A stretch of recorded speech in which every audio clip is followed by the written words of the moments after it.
This week's parashat Metzorah, we continue with the halachot of tzaraat, but this time not how the Kohen determines if it's tzaraat, but rather the Metzorah himself, the person with the skin affliction. What is the teshuvah process? What does he have to do once he already is a vadai, a Metzorah? What does he have to do to purify himself, to come back to Hashem, to the Beit HaMikdash, and back to society? So we've spoken in the past a lot about the korbanot, the two birds that get sent out, the different items, the ezov, and all the other items that he brings that symbolize different aspects of teshuvah.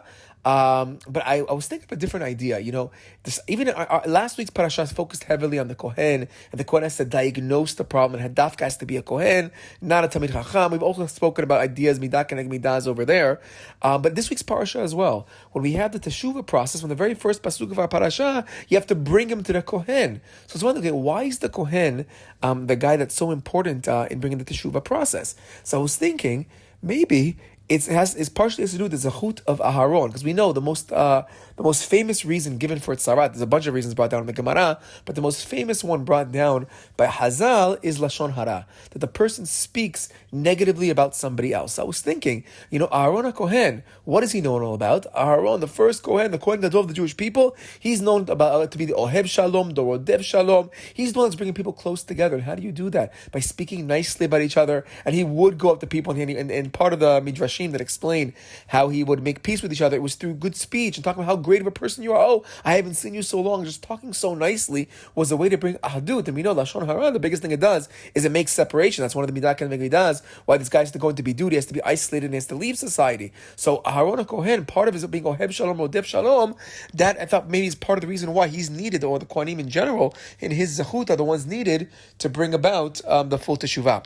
But then I saw the following idea quoted by Rav Zilberstein.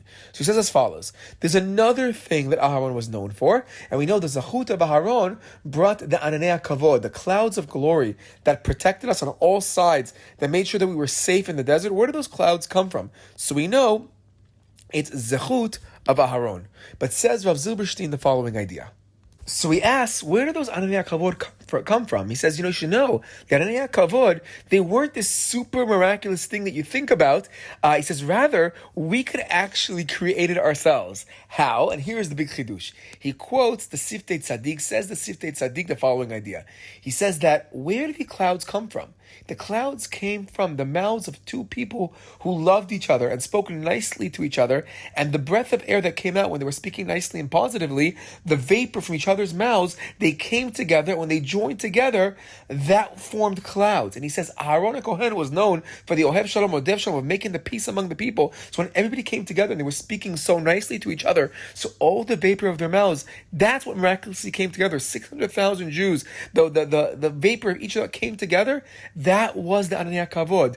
That was the protection that protected everybody. So the zechut Aharon that brought about the clouds of glory, that's the zechut of him bringing the peace amongst the people. So I was thinking maybe that's the reason why the Kohanim are so involved with the people. It's b'zechut Aharon HaKohen Gadol that the Kohanim have to go out there, and part of the purification process is to teach us how to use our mouths properly. Because if we use our mouths properly, we speak nicely to each other, our vapor will all come together, make a new cloud of glory, new ananei kavod that will protect us from all sides. Shabbat Shalom.